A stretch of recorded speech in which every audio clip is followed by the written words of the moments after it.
Welcome to another episode of Sports Vibe. I'm your host, Arnav Sarkar, here with episode 92 of this series. Almost 100 episodes. I'm sure I'll have to do something fun for that, celebratory for that. It's a big milestone, but not quite there yet. But with that being said, a huge episode today that we've got for you. We have the recaps of the Stanley Cup playoffs, the NBA playoffs, or rather the championship series, and the Stanley Cup Finals, the NBA Finals. We're going to be looking ahead to next year for both of those, especially for the NBA, looking at everything free agency, and then previewing tonight's NBA draft, which also goes on tomorrow, but the first round is today. A big one for Rutgers, a big one for our Brooklyn Nets. So a double big night for both of our teams. And then, Double yeah, interest, right? I'm very excited. And then we'll end with some baseball. Look at how the Yankees have been doing in particular, and also the Mets, as they've been on a little bit of a cold stretch as well. So we'll I guess end the episode with that as we usually do. But yeah, no, glad to I guess have you on as always. Like I said, busy week, so we'll just get right into it. I mean, Stanley Cup of Finals. The Panthers go back to back. They win it in 6 games, not seven. So I know both of us, we predicted Florida or Edmonton to win in Florida. That didn't happen, but just a dominant performance by the Panthers to end. Really both Game 5 and Game 6, the road game and the home game.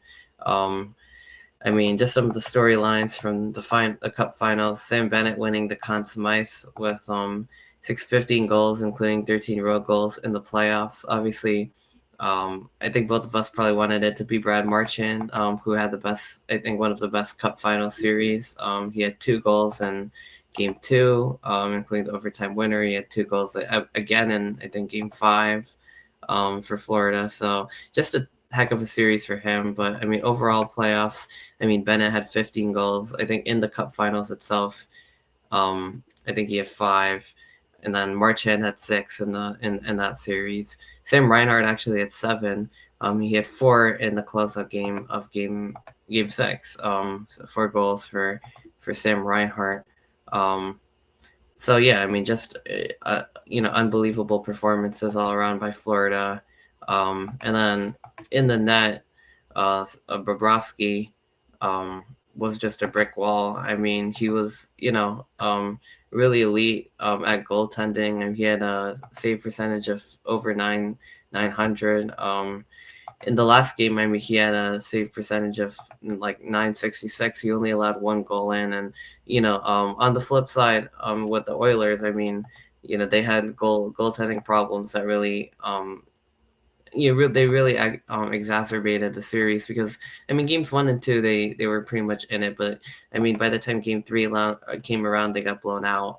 Stuart Skinner allowed 5 goals in on just 23 shots, which is really not good. They had to put in Calvin Pickard. The same thing happened again Game 4, where Skinner was in net, allowed 3 goals and 17 shots. Had to put in Pickard, who played pretty well in both of those games. Had a very high save percentage. So it looked like Pickard was going to be the move.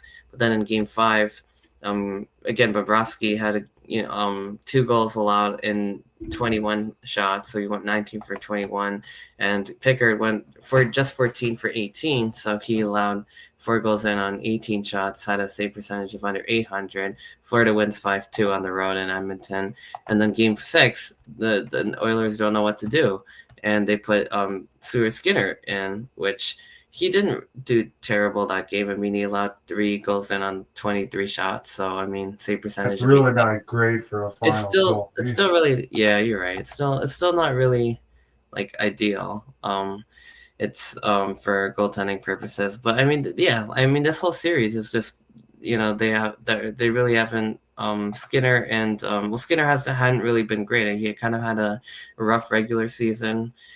He improved a bit in the playoffs, and then I mean, it seemed like the problems kind of came back out in the postseason, and that became very evident by the time Game 3 rolled around. Game 1 and 2 was kind of either either way. I mean, nothing really stood out. But by the time Game 3 hit, I mean, allowing 5 goals on just 23 shots is just unacceptable. And then same thing again, 3 and 14 or 17.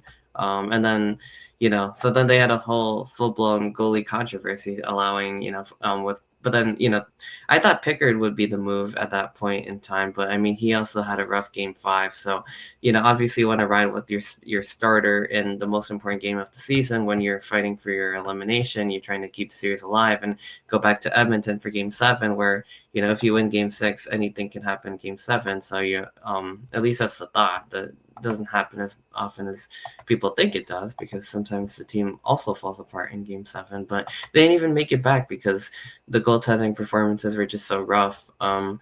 And yeah, I mean, that pretty much, on top of that, Connor McDavid only had 1 goal in the entire series. So, I mean, we talk about Edmonton not having the depth to keep up with Florida, but in this series, they didn't really have the star power to keep up with them either.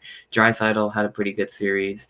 Corey Perry kind of had a pretty good series, but they didn't have the firepower that Florida had across multiple lines, where anybody could get a goal. Multiple guys got 5, 6, 7 goals. That just wasn't the case. And Connor McDavid, is as good as he was, passing the puck, was not the same player scoring it. And yeah, I guess between that and the depth and the goaltending, like it just wasn't.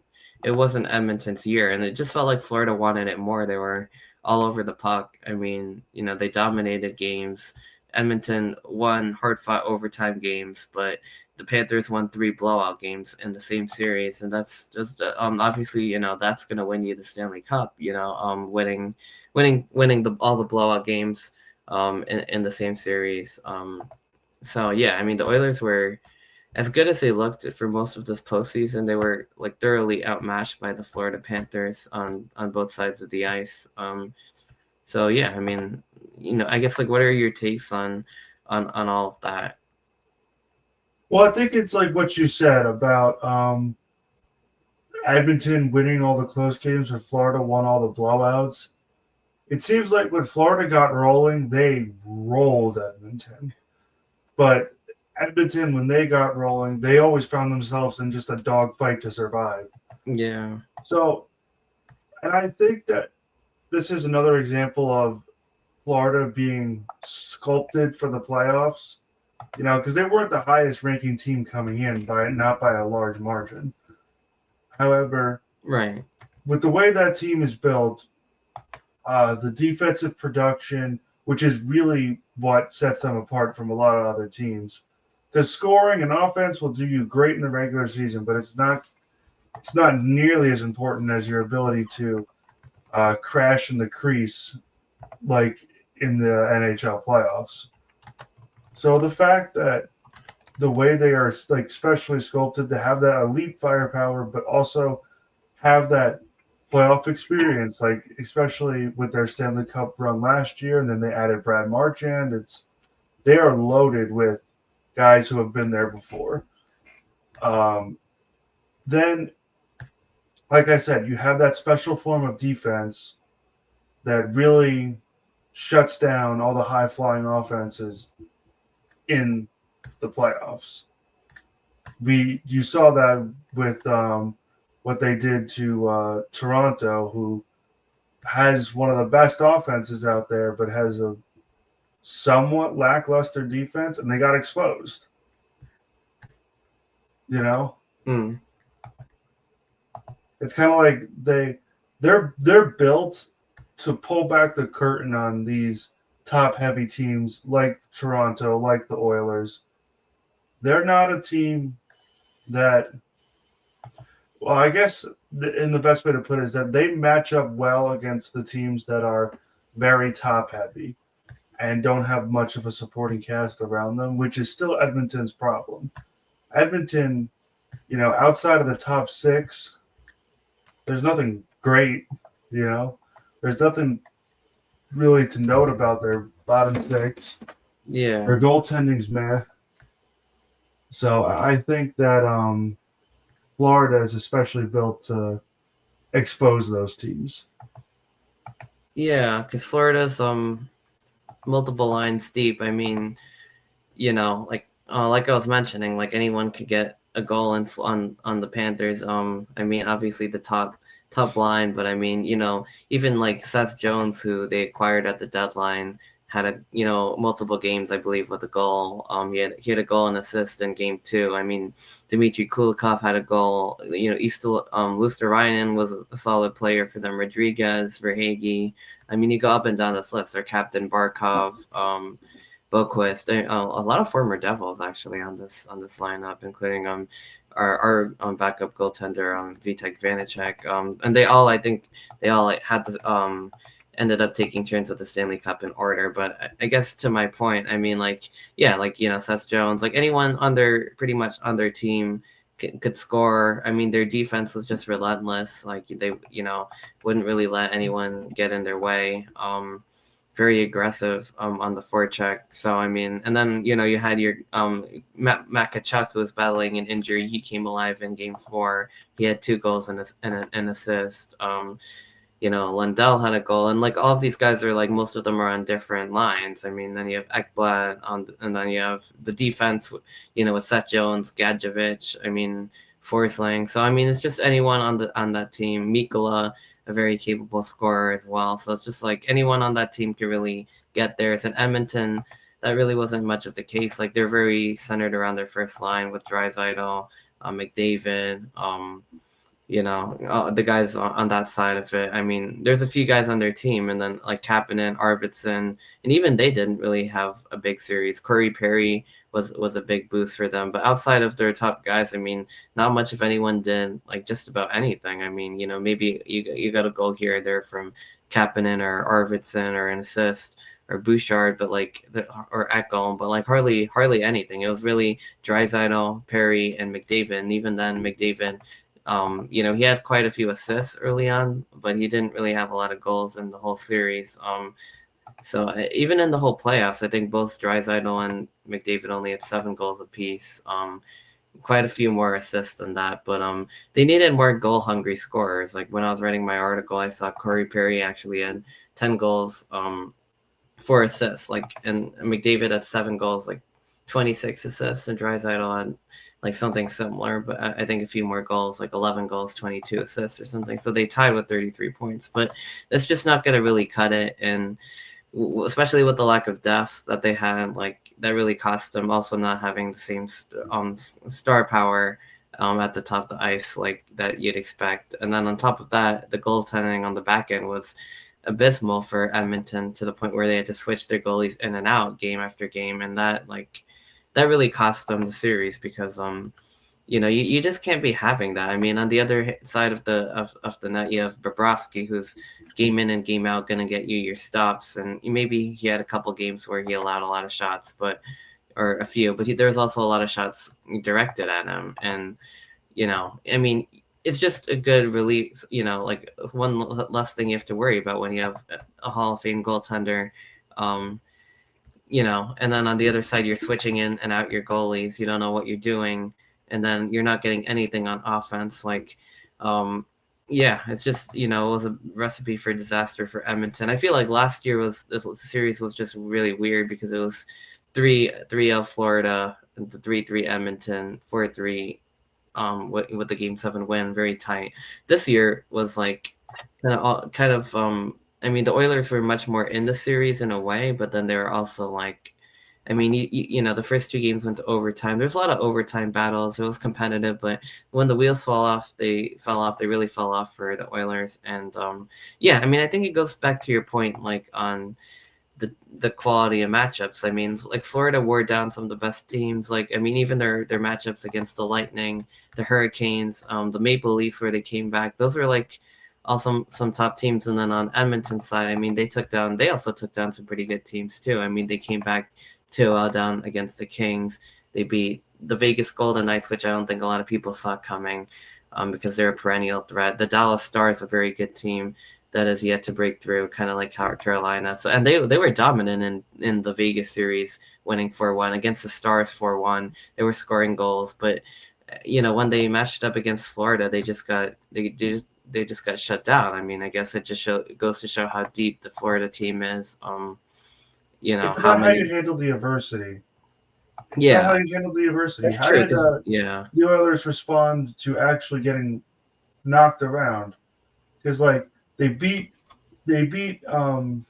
Dallas in 5, they beat Golden Knights in 5. Not mm-hmm. much adversity there, but when you lose in a blowout fashion in the Stanley Cup final, you know, it's like because they won the first game, right? In Yeah, overtime, right? yeah, overtime 4-3. But obviously, overtime, the other team's showing a decent fight. How do they respond the next game? They get blown out. Yeah. You Well, to know? be fair to them, I mean, they won the first game, they lost the second game in overtime, so now it's 1-1. And then going back to Florida, then they get blown out. Yeah, 6-1. So that's just not it's not a good look to lose a game in that stage of the series. But it's You also know. like, how do you respond to melting down like that? Yeah, They which didn't really. they did well in game 4, but I mean they like, even then they fell behind 3-0. They rallied back to get the win 5-4, which was pretty impressive. I thought they were down and out, but they weren't. But then they go to game 5 and then they get blown out again in their home stadium. I thought, okay, they have the momentum. They won a hard fought emotional game. They tie the series. They're going to go back to Canada, Western Canada, where they, in front of their fans. They haven't won a cup in all this time, whatever. And they're and then they get blown out. And I'm just like, what the heck? Like, you know what I mean? Like, what is going on? Then they come to Florida, and then instead of winning like we thought they would and pushing it to 7, they just decided to mail it in, and that was the series. So I mean, like, yeah, no, it just wasn't a good showing for Edmonton, but it's just I really thought this was the year that they could get like the revenge. Like I mean, I know I rooted or well, yeah, I know rooted and picked Florida, but I expected more out of the Oilers like in the series, just like it might have been a 6-game series, but especially the last 2 games was just deflating. And I mean, yeah, I don't really know. I mean, it's just like, where do they go from here? Because I mean, they made the Cup Finals, but like it doesn't look like they're any closer to winning it. And I mean, if they don't win a championship within the next few years, I think McDavid is gonna like want out. His contract expires after next year, so obviously he likes playing in Edmonton. He's a star player, but what do they have to do to like get over the hump? Because like I just don't feel like any of this is really. They need more depth. They need like a solid goaltender. They need like a few different things. I feel like to really put the pieces together. I would have to agree, but I think they need, like I said, they really need to. First of all, they have to figure out that goalie situation. Yeah, that was They just weird. have to, because it's the second time that the liability from the goalie has cost them. So they have to. First of all, if anybody has listened to this podcast before, you know my opinions about Stuart Skinner. You Right. know my you know my opinions about Stuart Skinner. I'm constantly being like, how does this guy go from being really bad in the regular season or average at best in the regular season to being great in the conference championship? And I think I figured out how.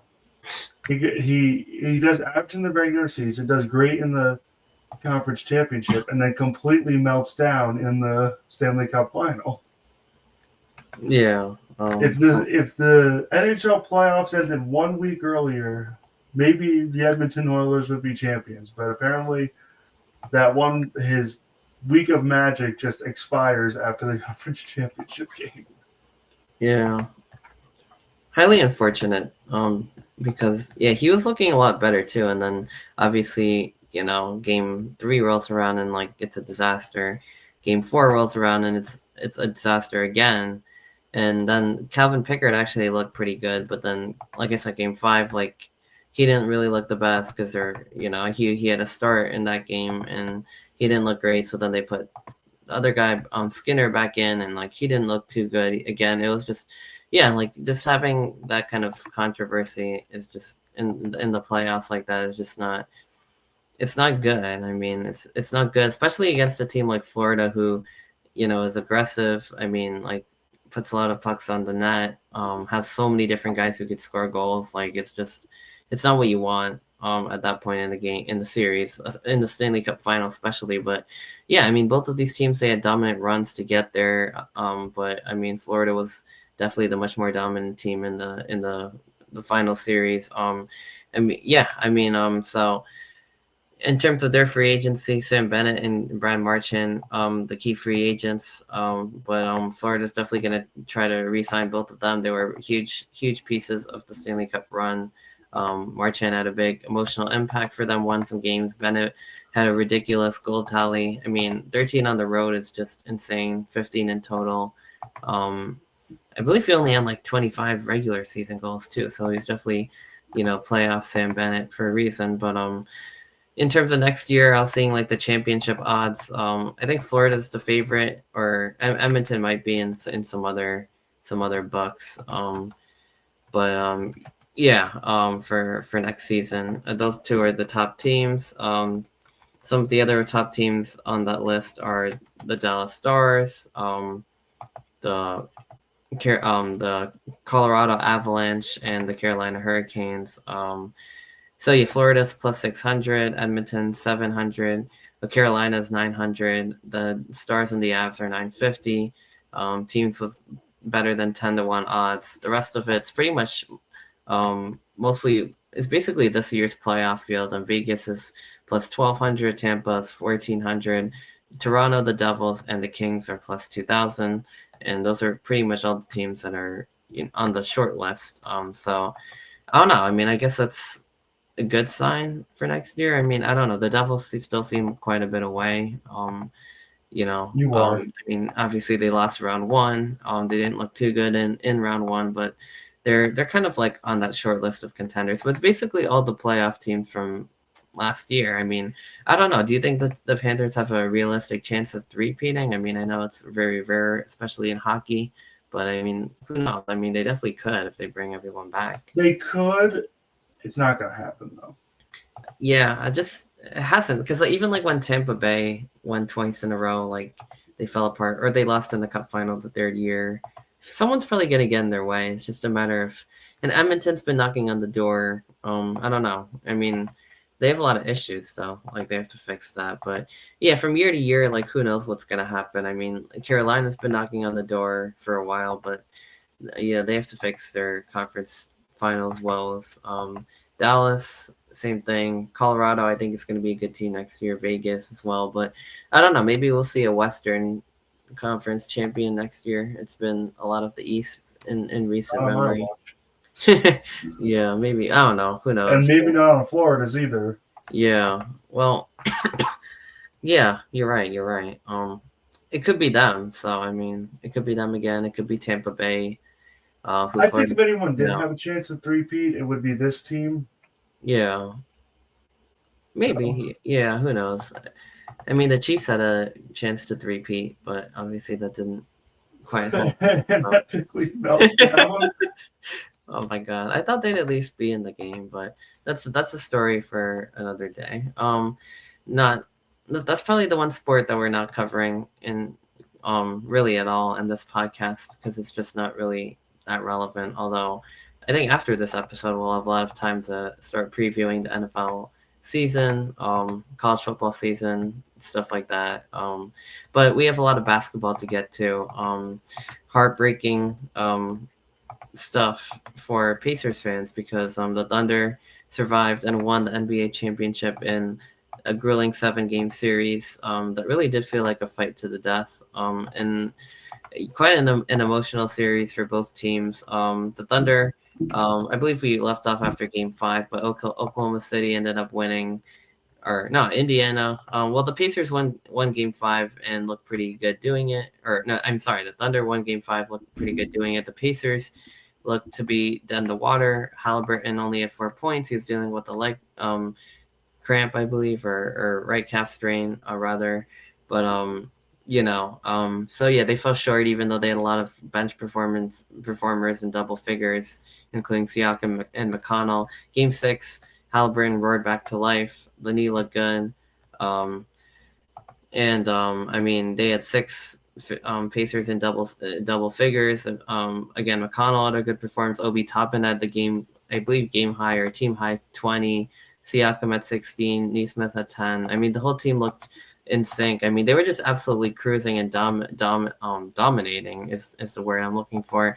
And then Oklahoma City, on the other hand, yeah, I mean, not their best night at all. I mean, they were down, I think, by 30, 40 points. They closed it to 17. Like, all these games, like, none of them look like blowouts, but there were quite a few blowouts in there. You wouldn't be able to tell by the box score. But, I mean, Shea Gilgeous, who usually averages more than 30, was limited to 21. Jalen Williams, after scoring 40 in Game 5, he was limited to 16. I mean, Hartenstein at 10, Holmgren only at 4. It was just quite an off night for the Oklahoma City Thunder altogether. At one point, Halliburton even had like a no-look pass to Siakam for a dunk, and that kind of punctuated things. So things were feeling pretty good. Series tied 3-3, and the winner takes all in Game 7. But that's when everything fell apart for Indiana, because Tyrese Halliburton, who hit 3 3-pointers early in the game, it looked like he was on a heater, which would have been interesting because he doesn't typically have a lot of huge scoring performances.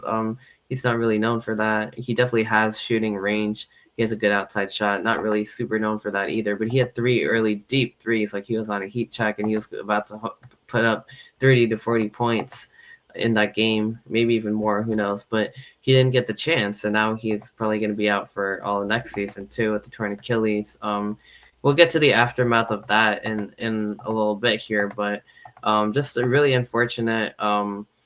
Yeah, I mean, that basically took out the wind in the sails. Although the Pacers did put a kind of fought back, close the gap towards the end. They were up by 1 at halftime, but then the Thunder pulled away with their signature brand of suffocating defense, and good offense. SGA at 29 and 12 assists.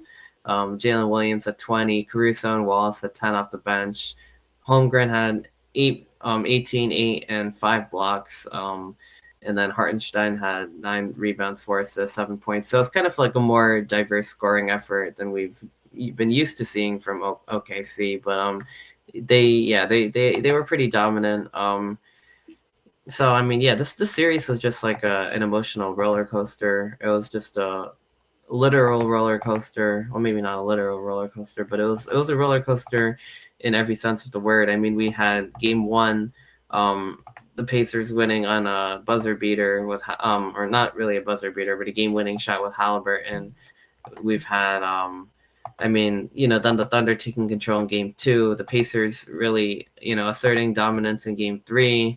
Really, they were ahead pretty much the whole time. We had great bench performances. Looks like we lost Andrew for just a second here, but I'll keep going on that train of thought in the meantime. We had really good bench performances this whole series. We've had TJ McConnell in Game 3 with 5 assists, and five steals, 10 points. In Game 3, Ben Mathurin had 27, I believe, in that same game off the bench. He had 24 in the closeout game, and then Game 4, another big swing of events, because I feel like Game 4 is really where the series was lost for the Pacers. They had control of the game. They were up most of the time, but this time the Thunder was the team that was able to rally back, come back. I mean, the Thunder had an abysmal Game 4 from the statistical category. I mean, SGA did not have an assist, although he had 35 points. The Thunder went 3 for 16 from 3-point range, which was just horrible. I mean, like, to put it lightly. And the Pacers didn't have a great shooting night by any means. They went 11 for 36, but that's still very capable. I mean, that's still a respectable shooting night. But I mean, Oklahoma City just had like one of the most horrible 3-point shooting nights you'll see. I mean, they had a pretty good field goal percentage, still decent, of 47.4. So they did a lot of their damage inside. But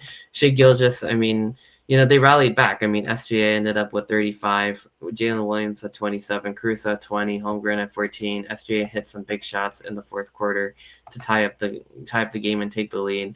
And it really felt like if the Pacers went up 3-1, they would have won the series at some point.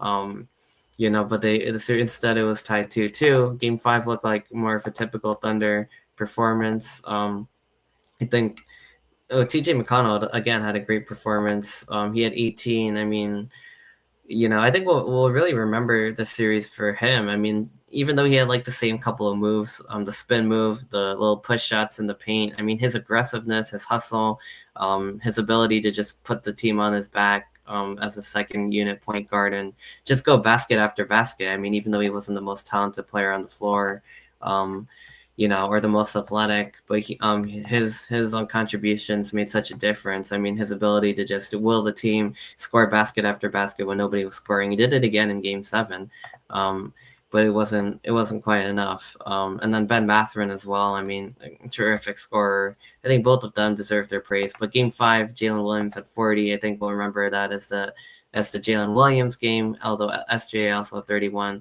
Pacers closed the gap, but that was really Thunder. They did actually close the gap almost all the way too, but then the Thunder pulled away in the fourth to seal that one. And then, like I mentioned, Game 6 Pacers blowout. Game 7 was the heartbreak for Indiana, but it really sucked. Obviously, I mean, I think the main thing was Tyrese Halliburton with tearing his Achilles, because if he didn't, I mean, I don't know, would they have won? Maybe, maybe not. Probably, I would think, because I think he was about to go off on a generational like heater type performance, which again is kind of rare for him. But that could have put the Pacers over the edge, and it's just unfortunate that we didn't get to see that, because even if they lost like in Game 7, like with Tyrese healthy, that would have been a really close game. That could have gone either way. Like I think NBA fans were robbed of the chance to see at the very least a good performance, and at best a Pacers championship. And I think it's just rough. I mean, it's really rough in a postseason that's been littered with injuries. And as it is, talent wins the day in basketball more than any other sport. And to see the Pacers not even get to have a chance after the season that they put together was just really frustrating for NBA fans. And obviously nobody, including probably the vast majority of Thunder fans, would have wanted to see it go down this way, but unfortunately it did. So yeah, I mean, sometimes that's the way basketball is. It's unfair, injuries happen, but I think I think we NBA fans and Tyrese Halliburton deserved his Game 7 moment, and I think he was more than ready for it too, as we saw in the first few minutes. So it's really unfortunate that we didn't get to see it.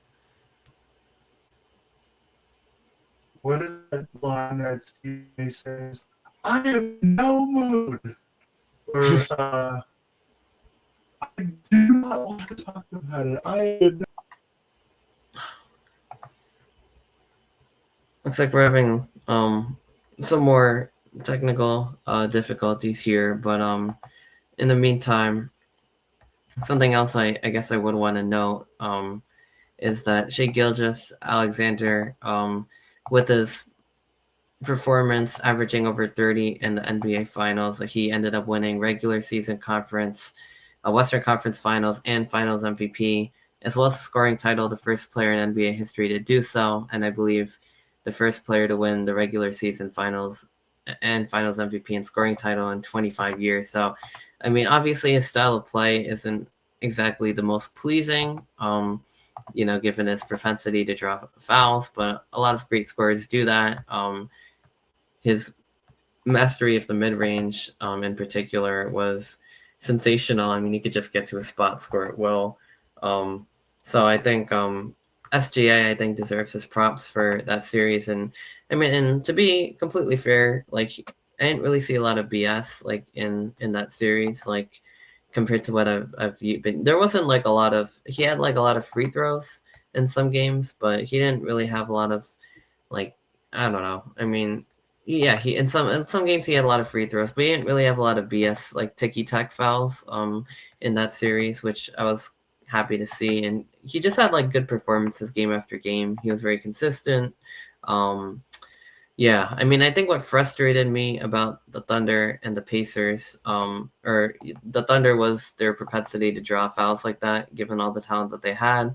But what made it worse was the fact that Indiana did not get the same calls in that series. In Game 7, McConnell was hounded by the Thunder. He was getting hand checked. He was getting face guarded, which is fine. But like he was getting fouled on his way to the rim. I mean, every time, and no fouls called. And on the other hand, on the other end of the floor. I mean, you touch SGA and you get a foul. So it's just the refing, the whistle was very inconsistent to the point where it was faulty.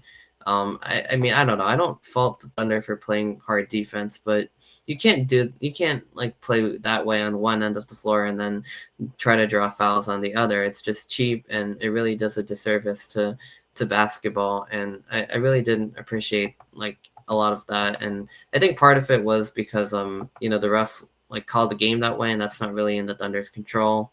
And I mean, the Thunder were a very good team the way they were, but it's just I don't know. I didn't really appreciate that, but I think you got cut off when I was, when you were making your point about the Pacers and Halliburton not being able to have his moment. So I definitely wanted you to get back to that, and I'll go off of that. The struggles of modern technology, right? Yeah. As I was saying, I am in no mood at all, because like you have some of the most exciting playoffs.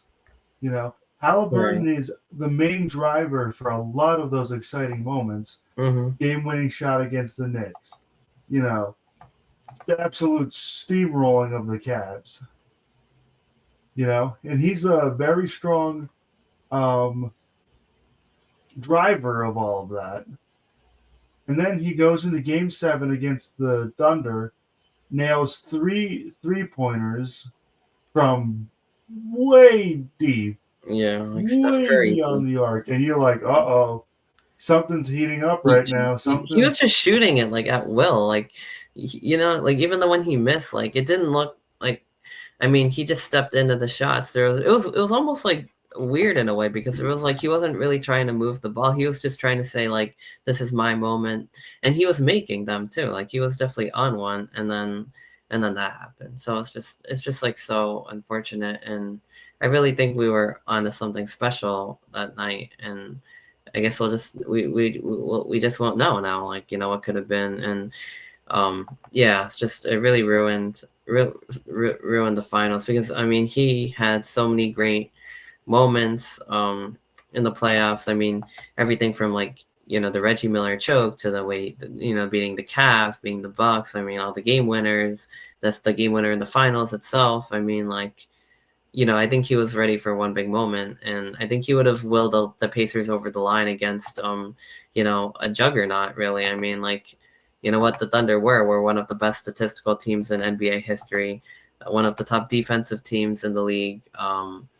I mean, offensively also one of the top teams. I mean, historically dominant, top, like one of the best point differentials. Like they were basically almost like too good to not win the championship, and yet they got pushed to the brink twice, really, because Denver did it first, but by this Pacers team again. And the Pacers really represented they represented like heart. They represented the underdog in a way that like it's rare in NBA basketball, because you know um talent wins out, star power wins out in the NBA much more often than it it doesn't. And there's nothing wrong with that. But I think both the Thunder and the Pacers represented a different kind of basketball that NBA fans should be, really refreshed seeing that works, which is team first basketball built around a culture, built around systems, ball movement, elite defense, offense, shooting, spacing. Pacers are known for pace and space, but the Thunder have this drive and kick system. They have a ferocious defense, but neither of these teams have egomaniacs who demand trades to other teams. Like they're changing clothes. And it's refreshing, isn't it? yeah, right. Like I feel like this series, and really both of these teams, but especially the Pacers, really brought a lot of relief.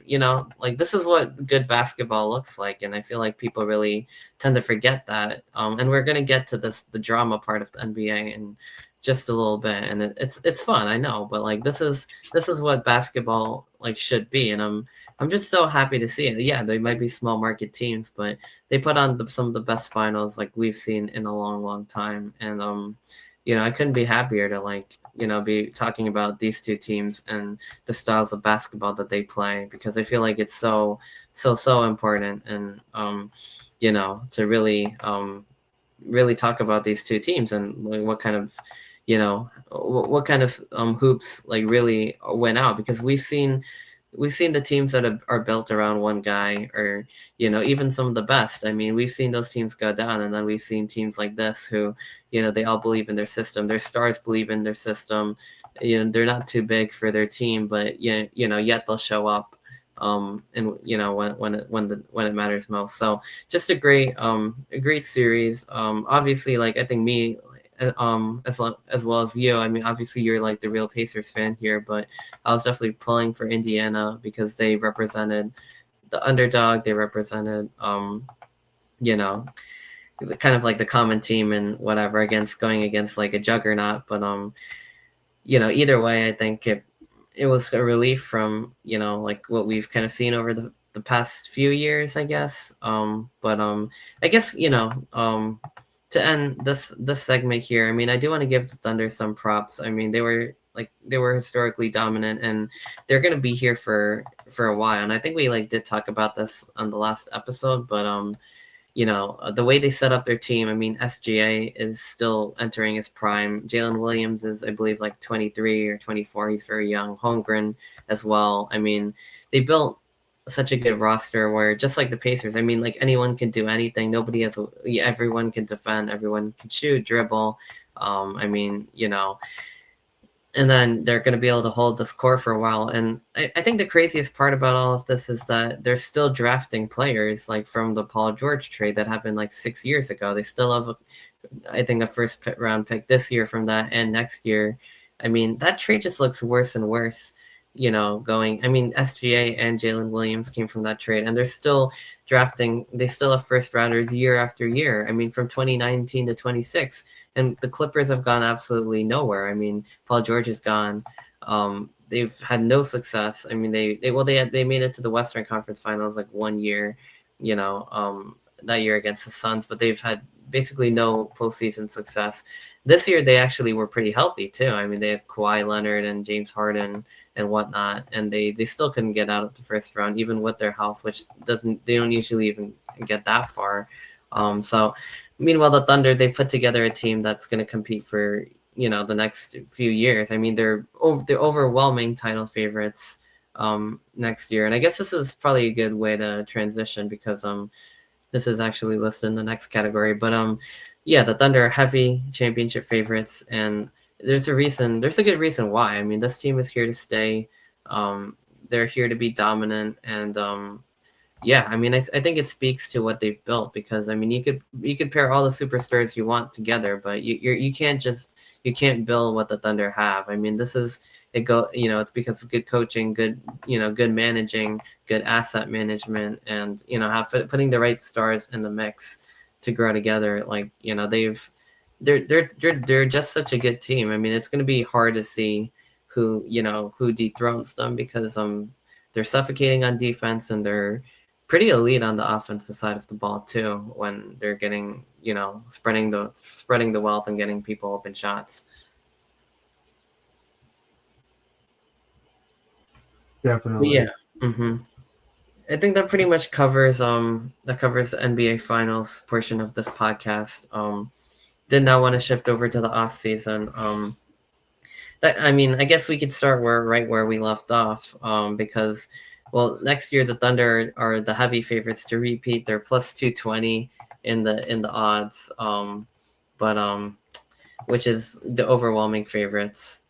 But I mean, other than that, some of the other top teams are, I mean, the Cavs, the Knicks, the Rockets, which are all kind of. Rockets are, I'm seeing, plus 750, Cavs 850, Knicks 850. So they're kind of the second tier. The third tier is like teams like the Timberwolves, the Lakers. I think the Celtics are in there. They're plus 1,300, 1,400 double-digit odds. But I've never seen like a team this heavy to be a favorite. But I mean, I could see why. I mean, bringing back everybody from this core. There's so many question marks around the NBA. I mean, the Nuggets, I'm sure, are going to be in the mix as well. But I mean, OKC just looking historically dominant. I think if not for Indiana, I mean, like they would have cruised to the championship. I don't know. Denver gave him a good fight too.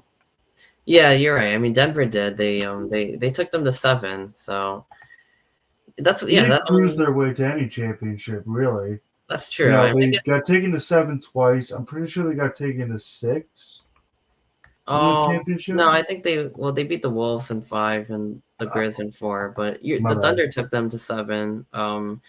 That's the weird part. I mean, like all these series, like as good as the Leafs have been, they they needed 7 to get through Toronto, and they were down 2-0 in that series. Same thing with the Oilers; they were down 2-0 to the Kings. Game 3, I think both teams were down, and Toronto or Florida in particular is down 3-1. So, yeah, I mean, none of these were easy, but it seems like after that series, Florida kind of turned on their cruise control mode. And in terms of, yeah, I mean, the Nuggets, I mean, with Jokic, Murray, and Porter and Brown, I mean, they provided quality depth as well. So, yeah, I mean, definitely not like a shoe-in by any stretch that the Thunder are going to just walk into a championship. But, I mean, I don't know. I feel like it would have been nothing short of a historic disappointment if they didn't win the title, especially if they got eliminated in the second round by Denver, given how good they were in the regular season. But Pacers definitely pushed them. But those are basically the top teams. But I think what the real storyline of all of this is the Eastern Conference, because, with Damian Lillard being out for next season, Jason Tatum and Halliburton all unfortunately tearing their Achilles, the East is as wide open as it's like pretty much ever been in a long time. I mean, those are like the perennial contenders in the Eastern Conference, and obviously it's really unfortunate. Like the Bucks, I really wanted it to see things work out with them, especially with Dame Lillard and Giannis pairing up, and we won't get to see that pairing for another year. Jason Tatum and the Celtics, I mean, my goodness. I mean, obviously the Knicks, with the euphoric win, I guess, over them, but their whole core is now like falling apart, which is, I don't know, I guess unfortunate. We're going to talk about all these trades, but yeah, the key word in that is, I guess, unfortunate. You and I right now are relishing in the Celtics' demise. Oh my god, I'm like I'm literally smiling through like the fact that their core is fall. Unfortunately, the injury, yes, but I'm so happy that like they're not, because they're always you never wish injuries. And Jason Tatum, like as much as whatever, I don't like him. Not that I don't like him, I respect his. He's like a heck of a player, but it's just, I don't know, something about him is just like, it's just like one of those guys where it's just like it's fun to like root against and whatnot. But at the same time, yeah, no, I mean the Celtics are falling apart. I couldn't be happier to see it. The Knicks, like I guess, put the blow in them, I guess, for good. And this went way beyond just I mean, obviously the way they came back in those first 2 games of the series was crazy. They basically had them on the ropes when Tatum was healthy. Then Tatum goes down, and they put the finishing blow. But yeah, I mean, I guess the second apron is coming for the NBA's teams, because it's just too expensive to maintain these kinds of rosters. So now Drew Holiday's traded, Porzingis is traded, which we're gonna get to the details. But I mean, yeah, I mean, like Jaylen Brown might be traded too. I don't know. I don't know if they're gonna be able to keep both of those, because both of them are on super maxes. But I mean, with the Bucks and the Celtics, basically Celtics are basically like the thorn in everybody's side in the East. So that's why pretty much everyone hates them. But this really opens up. And then the Pacers, without Halliburton, their engine, as good as the rest of the bench has been, they're probably not going to be like where they were this year either. So who does that like leave the East open to? I mean, the Cavs, obviously they had also a very good season in the regular season, just like the Thunder, but they were not. They got exposed in the playoffs by the Indiana Pacers, obviously, in the first round. This might be a year for them. Donovan Mitchell, I mean, they've been kind of hanging around, knocking on that door for like a while, but they haven't really shown that next step. But I think at the Knicks, I think they could put it all together. They built something called culture. They've built just kind of like similar to the Pacers. I mean, they have multiple guys who can go out and score on any given night. I mean, they have Brunson, Bridges, Towns, and Anunoby, like the 4 Ninja Turtles, as I like to call them on that run. They have Mitch Robinson. They need a coach, which is one thing. They fired Tom Thibodeau, but I don't know. I mean, this year the East is as wide open as ever. I mean, the Knicks in many years probably would have gotten to the finals. They ran into a very good and feisty Pacers team, as we know and love. But I think it's open for them. I think the Sixers, if they're healthy, Joel Embiid, Paul George. I think this could be a good opportunity for them. They're not going to have to face a lot of the teams.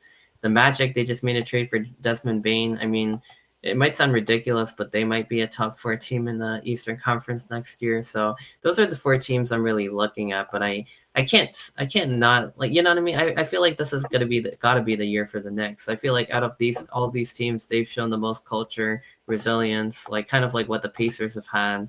With a good mix of star power, and the opportunities is high for a team like that to really take the next step. So my money would be on them.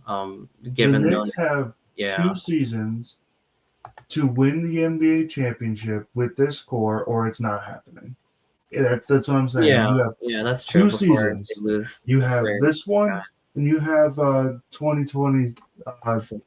2026, 2027. If you do not win it in those 2 years, you're not winning it. First of Yeah, all, First of all, Tom Thibodeau, he takes you like this is the first time in 25 years you have been to the Eastern Conference Finals. And how do you repay him? Yes, he did not have a great Eastern Conference Finals. I understand that. But you're like, oh, you brought us the most playoff success that we've had in the past 25 years. There's the door, buddy. Get out. You know? And the GM didn't even want to fire him. It was the owner that straight up said, yeah, you need to yeah, go. it's good old First of James all, Dolan. first of all, you know my gripes with James Dolan if you've listened to this podcast before. He is one of the worst Oh, he's horrible. owners in He's all of horrible. sports. He would run the Rangers into the ground if he got his grubby hands on them. So, but he's been doing that to the Knicks for the past 25 years, and this is just the same instance. So now, I don't like. Yes, the Knicks have a good team, but are they going to have The right the coach. play designer to match with that good team? You had a good coach. You got rid of that coach. I know. Still don't really like that move. I mean, he gave the city everything. He gave the team everything. I mean, sure, the rotations weren't the best, and he kind of ran his starters into the ground. But I mean, he gave the team their culture, their unit. Like, he really put everything together. I mean, they had historic. They got out of the second round for the first time in forever. I mean, they made it to Eastern Conference Finals. Like, and You then they made a ran in. star out of Julius Randle. Yeah, exactly, Julius Randle. I mean, yeah, before he went to Minnesota. But I mean, yeah, like I said, Brunson, Towns, Bridges, and Anunoby, when all 4 of them started scoring like at the same time, like the Knicks were pretty much unbeatable. Then you throw in Josh Hart in there, who's the ultimate hustler, Mitch Robinson. I mean, they had quite a lineup. I mean, those 6 in particular. I mean, when they started throwing in the bench guys too. I mean, Shamit, Payne, like Delon Wright, like they had some guys coming off the bench who could score too. But yeah, no, I mean, I don't know. There's it depends on what happens with the coach. I feel like maybe the next coach would maybe be good or suited to, throw in some more rotations, as Knicks fans have been clamoring for. Maybe that could help, but saves the starters for the key moments later on in the games, without being tired. I don't know. Maybe that could help, but I still feel like the East is so wide open next year, and if the Knicks don't pounce on it, because I don't know, I don't really trust the Cavs because of their playoff history. The Sixers, like, who knows if they're gonna be healthy or not. Like, if they do though, this could be like a really good opportunity for them too. No Celtics, who've basically been their boogeyman as well as like pretty much half the leagues. But I mean, without all the talent in the East, I mean, the Sixers, and we'll see what they do in the draft today. But I mean, they could definitely be in the mix. The Knicks, obviously, the Cavs. I mean, the Magic made a big trade. I mean, they'll be competitive. I mean, I'm sure the Pacers, the Bucks, like, these teams will still be in the mix. The Detroit Pistons took a huge step forward. They'll probably be contending. The Hawks made a move for Porzingis, so they'll probably be contending. But I don't know. I think the Knicks, like, if they can put it all together, I think they're already like a step ahead of all these teams because they've been in these series. They've put this culture together. They've kind of faced the similar adversity now that the Pacers had, and then they took the next step. Well, Indiana did. So all the chips are on the table for New York, really. Cleveland too, if they want to go out there and really their ticket, but my money would be on the Knicks. But anyway, so yeah, we'll see. The East is absolutely wide open. Who knows? Maybe even the Nets might even be able to make like a run if they get the right player for next season, because the East is just that weak. So I mean, they'll maybe at least be in the mix. But over in the Western Conference, some of the biggest moves in the NBA offseason have already started to take shape. I mean, Kevin Durant with the blockbuster trade, which is now his 5th different team he's playing on. The Suns was his tenure on the Suns was like even worse than his tenure on the Nets somehow. I mean, it got worse and worse, but the Rockets got KD from Phoenix in exchange for Jalen Green, Dylan Brooks, the number 10 pick in the draft, and 5 second-round picks, which feels like too much to give my opening take on that. But it depends on where KD is. I mean, he's still an elite scorer, shooter, all of that. He's your prototypical basketball player, and he still has a lot in the tank. I think the funniest part about this was how the trade got announced when he was on stage at Fanatics Fest in New York. And he was just like, we're going to see, I feel like the Rockets could be pretty competitive with all of that. I mean, as it is, they were second place in the Western Conference. They took the Warriors to 7 games, which feels like 5 months ago now. Because I don't know, even though it was only like less than 2 months ago, but regardless of that, I mean, the Rockets were already one of the top teams. I mean, obviously Jalen Green was a solid player, but Amen Thompson, Alfred Şengün, and Kevin Durant makes for a trio, that's going to be near the top of the West next year. So I think all in all, a very good move for KD's next chapter. I feel like we've been having that conversation way too much in the last few years, and I just don't understand how anyone can have respect for that guy. But given the situation, and given his propensity for changing teams, I think the Rockets are a pretty good move for him in terms of trying to win another championship. I feel like they're going to be in the mix. But we talked about the Thunder a lot and their culture, and in the way they play basketball. I don't think the Rockets are going to be able to beat that just because they have Kevin Durant. So already I see a roadblock, but still a good move though. I think the move will place them towards the top of the Western Conference immediately. It moves the needle, just not enough. Yeah, pretty much. Yeah, moves the needle. It probably puts them ahead of most of the Western Conference, like the Lakers, the Warriors, maybe even the Nuggets, but I still feel like there's a sizable gap between them and the elite of the NBA, like the OKC Thunder, and you just can't make up what they've built organically by adding Kevin Durant, especially an older Kevin Durant. So I don't know. I mean, I think we might be headed towards the Thunder Rockets Western Conference Finals next year, which could be so interesting given that Kevin Durant started his career in OKC, and obviously, the ghosts of Thunder past couldn't win a championship with them, but who all ended up starring for the Rockets later on. Westbrook, Harden, and Durant now is going to be on that team. So it's funny how things turn out, I guess. But that's obviously the biggest trade of the offseason. Some of the other ones, the Pelicans traded CJ McCollum to the Wizards, McCollum, Kelly Olynyk, and a second rounder to Washington for Jordan Poole, Sadiq Bey, and the 40th pick in today's draft. That's an interesting one. I did not see New Orleans doing that, but they're in a complete rebuild phase, I guess. The Western Conference has been so competitive that they really haven't even been able to sniff the playoffs in recent years. And they have a high pick in this year's draft, number 7. Some people say they're also in the Ace Bailey sweepstakes, but I don't know, maybe, but I don't think that's going to work out so well for them. But that's an interesting move, trading McCollum to DC. I didn't expect the Wizards to go out there and make a move. It feels like, I don't know, I feel like that's a very even trade. McCollum's kind of a good shooter. He's a good scorer. I mean, Poole's kind of a similar player in a way. I don't really see too much of a difference in their game, I guess. So I don't really know. I mean, it feels like both teams are rebuilding, so I don't really see what the big picture point of that one was. But asset wise, it feels like just about as even as you can get. So maybe just a change of scenery for these guys. Another one would be, I don't know. Do you have any takes on that trade in particular, or before we move on? On which trade? On the McCollum, for a Poole trade, or kind of caught me by Honestly, surprise. I'm not too informed about either player, but being honest, it just, I don't know, kind of seems like I don't think this is going to be a blockbuster trade. I think this is going to be a trade that's quickly forgot about. You know, Yeah, like in all honesty, let's be real. These both these organizations are always stuck in the quagmire of mediocrity. You know, the yeah, Pelicans were relevant for a small bit when they had Anthony Davis, and then sputtered back into irrelevance again. But in all honesty, I don't see any of these teams.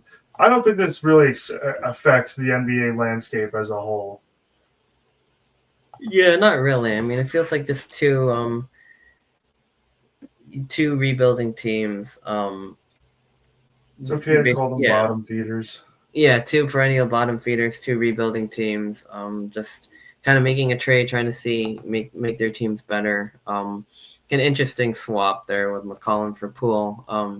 But um, but a long time ago, McCollum was on the Blazers and Poole was on the Warriors. But a bigger one was speaking of the Blazers, Drew Holiday traded from the Boston Celtics to Portland for Anthony Simons and 2 second-round picks. So as we were talking about with the Celtics, kind of breaking up the band here a little bit.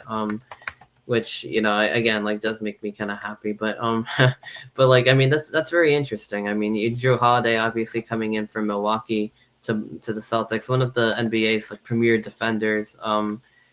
So I mean, quite an interesting move. I heard he doesn't want to be in Portland apparently, which I can understand why. I mean, even Dame Lillard eventually wanted out of Portland, and he's like the most loyal NBA player like I've ever seen in my lifetime. Yeah,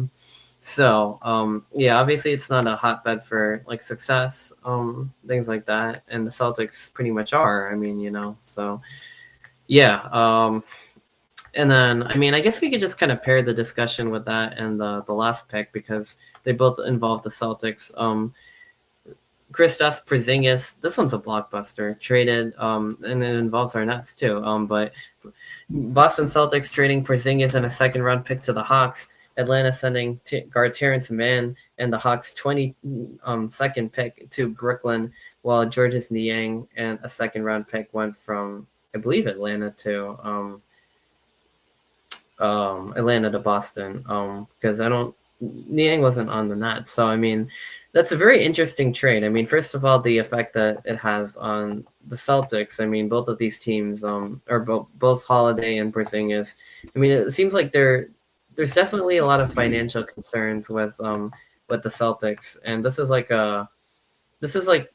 something that affects a lot of different teams. But I mean, obviously, so Jaylen Brown and Tatum and Derek White all signing big extensions. So they, trying to avoid paying the second apron tax for that. So they had to get rid of that. Otherwise, they'd be paying one heck of a lot of penalties because their contracts. They have multiple guys on like these giant 300 400 million dollar deals, so they're basically in the penalty for that. They had to get rid of that. Obviously, Jason Tatum's Achilles injury changed the whole like landscape of the Celtics for multiple seasons, and I feel like this was like a point that was made in the aftermath of that series too, that it not only affected the after this year's playoffs, but next year, because I mean the Celtics, like I said, like we mentioned, are not really going to be so much of a competitor. But now the whole team is just breaking itself up too, because so they had to get rid of Holiday, had to get rid of Porzingis. We'll see if they end up. I guess they're going to try to keep Brown, Tatum, and Derek White as a big three, but they've already lost a couple of their big pieces. Porzingis, I feel like really was the one who put them over at the top. I mean, I feel like having a center like that who is a modern day center, he could stretch the floor, shoot threes. I feel like that's going to be huge. So definitely a big effect over there in Atlanta. A team that's kind of struggle to contend, I feel like that could open up some opportunities for them. I mean, Trae Young, solid player pairing him with Porzingis. So I think that opens up, especially in the weak East. I think that opens up a chance for them to compete. And then I guess finally the Nets impact. I don't think they got rid of anything. They didn't even lose a second round pick in this. They just ended up taking on the contract of Terrence Mann and getting themselves another pick. So I don't know how they managed to get themselves in this deal because it doesn't even really feel. Basically, I guess they absorbed Terrence Mann's contract, which was like 15 million per year. But I think he's even going to be rerouted somewhere else now. But based on what I'm seeing, so he might not end up sticking in Brooklyn for a long time. But this is like a big blockbuster. I mean, it has huge ripple effects for all three teams. I think the Celtics got worse, the Hawks got better, the Nets got better for tonight. So I mean, very interesting trade around the NBA. Yeah, especially now that the Nets are looking to push up to trade up in the draft. That Yeah, extra first round pick only gives them more more to work with leverage. to do that. Yeah, definitely. I think that's a good way to segue into the draft preview because that's happening tonight at the Barclays Center as it does every year. At least the first round's happening tonight, and like I mentioned to start this episode like about an hour ago, big night for both Rutgers fans and Nets fans, and if you're both of them at the same time, an even bigger night. So look at that. So I guess we'll start with the obvious. Cooper Flag is going to be a Dallas Maverick. Dylan Harper almost definitely going to be. Oh, there you go. A San Antonio Spur. Within a few hours, unless someone decides to make a trade with them. I don't think that's gonna happen. I love the hat. That's great. I was gonna Representing. say it's right here, so I. Yeah, you just grabbed it. Representing Brooklyn. I feel like there's not enough Nets fans. Everyone's like, and including me, unfortunately, was like a Knicks fan this postseason. But pretty much all of New York, Trader. all of New York was a Knicks fan. Which I mean, it's like 90% of New York are Knicks fans. But that's why it's unfortunate that they moved from Jersey because I feel like a lot of their fan base is still in Jersey and probably in Brooklyn to an extent at this point. But it's just not the same. So it's It's always all Jersey. There's yeah, like probably it's like like 5% of basketball fans in Brooklyn are Brooklyn Nets fans, but yeah, it's probably like yeah, even in Brooklyn itself, I think like 90% are probably Knicks fans too. So it's definitely New Jersey's definitely providing this fan support for the Nets in a large component, and probably like a small part of New Yorkers too that are tired of the Knicks or whatever it is. But but in any case, Cooper Flag Mavericks, Dylan Harper Spurs. Yeah, let's talk about Ace Bailey. I mean, like, let's talk about the Nets now and this relationship that could be happening because I mean, so now the Nets have the number 8, 19, 22, 26, and 27 picks in this draft. I mean, I don't think it'd be very wise for them to select 5 different first round players and just see which one works. With a roster with only like 15 players on it. Anyway, I mean, I think the move is to make a move. I mean, I think they're doing this for a reason, and I think I mean Ace Bailey's been projected anywhere from the Sixers to the Nets, every team in the middle. I literally read a mock draft yesterday, or like the Rivals article compiling all the mock drafts, showing that Ace Bailey, like literally one expert projected him to like every team in the mix. But I think the Nets case just got a lot stronger than it was like even 24 hours ago with that extra selection. I mean, they can make a good trade. I mean, Cam Johnson's been on the market for a while. They don't even need to trade all these picks, but maybe the 8 and the 19 or the 8 and the 22, and they could still keep a few of them. But I think they're going to end up making a trade into the top 3. It could be with Philly or maybe yeah, probably with the Sixers or maybe with another team for Ace. I mean, I don't know. I feel like it's going to happen. I'd be really disappointed now if it didn't. But there's a lot of talent in this draft, but mostly at the top of the draft. I mean, and for all of Ace Bailey's not character concerns, because he doesn't really have those, but I mean, in terms he of him, does. He does now. He in a gave sense, himself character yeah, concerns I by not doing guess, his off-season workouts. yeah, which is unfortunate, and I don't know how much of the blame of that has to go on him versus his management and like whoever is making him, make these decisions. But I feel like it's kind of foolish on one hand to go about that way. You know, beggars can't really be choosers, but I mean, he's not in the league yet. And we saw what happened to Shedeur Sanders, who was a little overconfident. Obviously, that's not going to happen with Ace Bailey in a league where like all these teams are very devoid of talent. I'm sure anyone between the Hornets and the Nets would, potentially be happy to have him. He's not going to drop out of that range, but yeah, just not. I don't know. I mean, on one hand, like I get it because Bailey would be like the fourth best team option on the Sixers, or maybe the third best. He'd definitely be behind Paul George, who plays the same position. And yeah, I mean, I get it. You want to be a star. You want to have an immediate path to stardom. You don't want to be coming off the bench. But at the same time, the Sixers are. I mean, they've, like, is it about winning and development, or is it about just being a star? I mean, like, I could see it both ways. Like, I don't really think it's so selfish to want to be a star in a big market right away, which which the Nets can provide, the Wizards can provide to an extent. I feel like those are the best fits for Bailey, both market wise, personnel wise. Although, I mean, the Hornets and Jazz maybe too, but I feel like the Wizards and the Nets are probably what Ace is looking for. I don't know. I'm not like super like against like what he's doing. At the same time, I just don't. He should have, I think, at least worked out for the Sixers and these other teams, because it really shows like, yeah, like you said, like he kind of does have character concerns now, because like you gotta think about this though. During those workouts, he gets a free dinner with the team, you know, and all he has to do is do what he claims that he loves the most, which is shoot a basketball. Yeah, exactly. And it's not like everyone's like, oh, he probably wants to be with his family. His family goes with him. They go with him to those events. So it's not like... Yeah, no, it's definitely a strategic play by his agency to get him to drop or get him to go to his preferred market, which, I mean, hey, people have done it before. Like Eli Manning's done it, like in the NFL, like in the NBA. I mean, it's a superstar league, but like, we just talked about what works and what doesn't work. You know what I mean? Like it's just not the right attitude. And even if you don't want to get drafted by the Sixers, at least like give them the time of day, show up work, show other teams that you're committed. Like this just like puts a stain on his reputation, which has been so good at Rutgers. He's, you know what I mean? He's had no trouble. He's elite scorer. He's put great things on film. I mean, but just like this whole off season has just been, this draft process has been a struggle for him. I mean, there are multiple things. I mean, he hasn't measured his height's been shorter than expected. His shot selection, which is already under scrutiny. I mean, he's defended it, which again, like, yeah, I mean, he takes those types of shots. Like we know that, but like, I mean, it's just not like what you're trying to say, you know what I mean? And then, but those things are very minuscule compared to like his attitude. So anyway, I don't think it's really going to matter in the long run, because this is the NBA of all leagues. Talent is going to find its way, and especially a talent like Ace Bailey.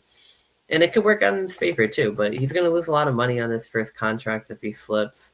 But I mean, the Nets might just swoop in and end up trading up, so he might not lose a lot of money now. So I don't know. Maybe it's all part of the plan in the works. Maybe he, you never know. He's been in New York a while. Maybe he secretly worked out with Brooklyn in the time period. Like, who knows what? Maybe this is all part of his plan. Like, I don't know. You know what I mean? It could work out very well, but I don't know. I just don't think it was really the right attitude to have. But that being said, if he ends up on the Nets, like, I'm not going to be complaining at all. I'm going to be very happy. Me too. I've got to buy like an Ace Bailey Nets jersey, like if that happens, or some form of a jersey at least. But you might have to make that a double order. I will go on that. Yeah, no, dude, that would be sick. I mean, it's just so special. Like, you don't usually get the chance to root for your favorite college players in the NBA, especially from Rutgers. Like, hardly any of the players even go to the NBA, and then especially to go from that to your team, your pro basketball team,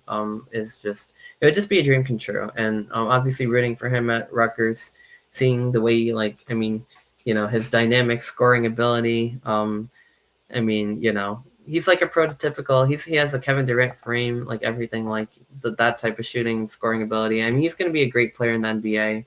So I can't wait to see that. I can't wait to see him get drafted. Hopefully Brooklyn tonight. I really don't. I mean, I have a hard time thinking that the Nets aren't going to try to trade up for him, because, like, if not, like, what are they going to do with these picks. Like, I mean, I know there's others. Yeah, you know what I mean. I'd rather have one Ace Bailey than 5 guys, and maybe one of them's good, and the rest like barely make the roster. Like, that's not worth anything. You know what I mean? So hopefully they make a trade, if not for him, then for somebody. But at the same time, yeah, I mean that pretty much brings us to that at the end of that. So I guess just to wrap up this episode real quick, just wanted to talk some baseball. The Yankees have been kind of on a little bit of a losing skid recently, or yeah, not really losing skid, but they're 3-7 in their last 10. I mean, they went on a stretch where they hadn't scored a run in 3 straight games. They lost. They got swept by the Angels, or no, they won their last game against the Angels 7-3. Then they took 2 from the Orioles, including a sweep. So that looked pretty good. And then now they've lost. Sweep, but they only took 2. No, oh yeah, my bad. Yeah, no, they took 2 of 3 from the Orioles. They are in the series finale against the Reds. Now they've lost the first 2 of those, including yesterday's extra innings game. I don't know. It's just been like a anemic stretch for the Yanks. The division lead is close to 1 game. The Rays are breathing down their neck. Aaron Judge looks terrible. Yeah, he's definitely gotten into a little bit of a midseason slump, I guess, after like his start in the beginning of the season. He was hitting like nearly 400. Like that's definitely gone down quite a bit. So yeah, I mean it's just it seems like the Yankees are just in kind of like a little bit of a lull right now. They have to kind of snap out of it. I mean, I guess the Orioles series was a good first step in in that realm of things, but yeah, just not like ideal, I guess. The Mets have been even worse. The Phillies overtook them in the Central, or in the NL East. Winning their series against the Mets 2-3 or 2-1. The Mets are 1-9 in their last 10. I think they had a 7-game losing streak in that they've lost to the Braves, who have not been the same team. Although the Braves are starting to make a push now. But yeah, I mean, both the Mets and the Yankees are just like falling apart after they both look really strong to start the season. So yeah, I mean, other than that, some of the other division leaders, the Dodgers, the Cubs, kind of your usual players. Well, some of the usual players. The Astros in the AL West, the Dodgers in the NL West. The Central, the Tigers are a league best 50-30, and they only look to be getting better. Their pitcher Tariq Skubal is like one of the best, if not the best, in the league already. And they look like really, really good, honestly. But yeah, so 50-30. So yeah, Detroit Tigers, and especially in a very weak AL Central, they're far and away like the best team. They're almost 10 games ahead in the divisional standings. So I don't know when the last time they made the playoffs was, but I feel like it's been a few years, so that could be a good sign for them. So I don't know. Any thoughts on like the Yankees and Mets, or just baseball as a whole, as we kind of wrap up here? Well, somebody's got to get right in the Subway Series. Oh yeah, true. Eventually someone's gonna have to win too, to take that series. Yeah. So we'll see. But in all honesty, like, not even joking, that is going to be the series where one team gets right. Yeah. That's true. Well, one team has to, I guess, in a way. It forces them to. I mean, playing each other. Yeah. I don't see the Mets, because the Yankees are in a slump, right? But this slump is fairly recent. The Mets, they've had cracks in the structure since the beginning of the season, which for some reason, no matter how hard they try, no matter what they do, they seem to not be able to fix the crumbling structure. I mean, good team, went really far in the playoffs last year. I believe they lost in the championship round. Yeah. Or the NLCS. I believe they lost in the NLCS. You would expect that if they add if they add Juan Soto, that they would be rolling over everybody.